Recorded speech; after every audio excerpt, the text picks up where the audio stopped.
মানে কেন তাকে সংবর্ধনা দেওয়া এত দূরে থাক, কেন তাকে একা ছেড়ে দেওয়া হলো, তারা আসলে কোথায় ছিল, এই অভিযোগটা কিছু কিছু রাজনৈতিক দল তুলেছে। আপনি এই বিষয়ে কি বলবেন? আপনাকে অসংখ্য ধন্যবাদ। এই ঘটনাটাকে না বেশ কয়েকটা দিক থেকে আপনি দেখতে পারেন।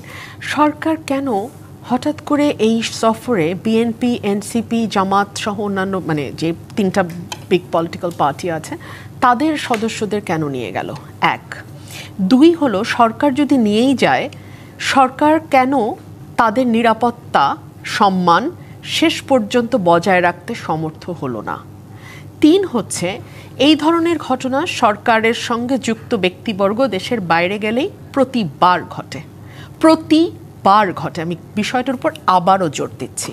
সুতরাং মঞ্জু ভাই যেটি বললেন যে এটা আসলে কোনো পলিটিক্যাল পার্টির সাথে সমস্যা না, সমস্যাটা হচ্ছে সরকারের সাথে। তো আমার ৩ নম্বর প্রশ্ন হলো, সরকার কি এটা জানে না? সরকার তো দেখতেই পাচ্ছে তার আগের সফরগুলোতে যেই যাচ্ছে সরকারের তরফ থেকে তার উপরে হামলা হচ্ছে। তো সরকার কি জানতো না যে এই সফরেও একই ঘটনা ঘটতে যাচ্ছে? ৪ হচ্ছে, সরকার যদি পেছনের ঘটনাগুলো থেকে শিক্ষা নাও নেয়, সরকার তার কাছে গোয়েন্দা মানে তার কাছে তথ্য নাই? কি হতে পারে বাংলাদেশ কনসুলেট থেকে তার কাছে কোনো তথ্য যায়নি যে আওয়ামী লীগের নেতাকর্মীরা সমবেত হওয়ার চেষ্টা করছে এবং তারা হামলা করতে পারে? এরকম কোনো তথ্য কি দেওয়া হয়নি? তাহলে ওইখানে বাংলাদেশ মিশনে যারা দায়িত্বশীল পদে আছেন তাদেরকে জবাবদিহিতার আওতায় আনা হোক। আচ্ছা, এখন আসেন, কেন সেই জায়গাটায় বিএনপি ছিল না? বিএনপি বা এনসিপি, আচ্ছা বিএনপি ধরলাম, যেহেতু বিএনপি পুরনো দল, যেহেতু যুক্তরাষ্ট্রে বিএনপির নেতাকর্মী সমর্থকরা আছেন, তারা কেন গিয়ে মির্জা ফখরুল ইসলাম আলমগীরকে সুরক্ষা দিলেন না? বিশ্বের মানে সবচেয়ে বেশি গণতান্ত্রিক এবং সবচেয়ে বেশি যেখানে ভালো আইনের শাসন আছে বলে আমরা প্রত্যেকেই বিশ্বাস করতে চাই, উন্নত বিশ্বের ১ নম্বর দেশেও আরেকটা দেশ থেকে যখন কেউ যাবেন তার নিরাপত্তার ব্যবস্থা তার নেতাকর্মীকে করতে হবে? এটা আমাদের কল্পনাতেও ছিল না যে ওখানে গিয়ে আমাদের নেতাকর্মীদেরকেই আমাদের মহাসচিবের সুরক্ষা দেওয়ার ব্যবস্থা করতে হবে। তাহলে তো আমরা একটা আদিম সমাজে বাস করছি, তাই না?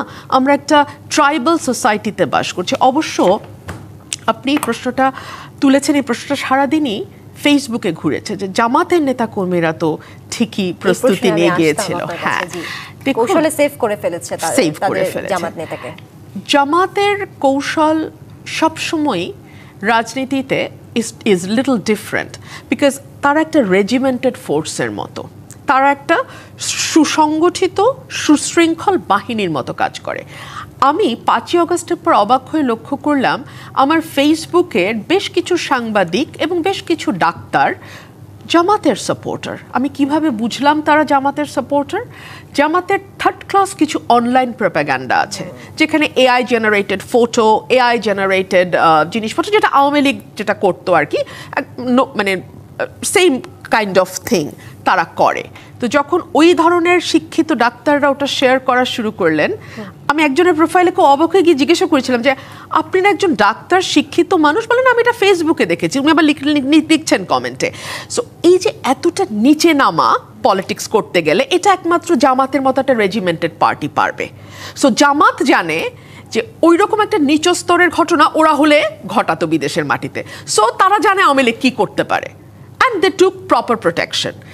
আমি বিএনপির ব্যাপারে হলফ করে আপনাকে বলতে পারি, এটা বিএনপির দুর্বলতা বলেন, এটা বিএনপির সক্ষমতা বলেন, কিংবা এটা বিএনপির জনপ্রিয় হবার কারণ বলেন, আপনি যেটাই বলেন না কেন, আপনি বিভিন্নভাবে এটাকে ব্যাখ্যা করতে পারবেন।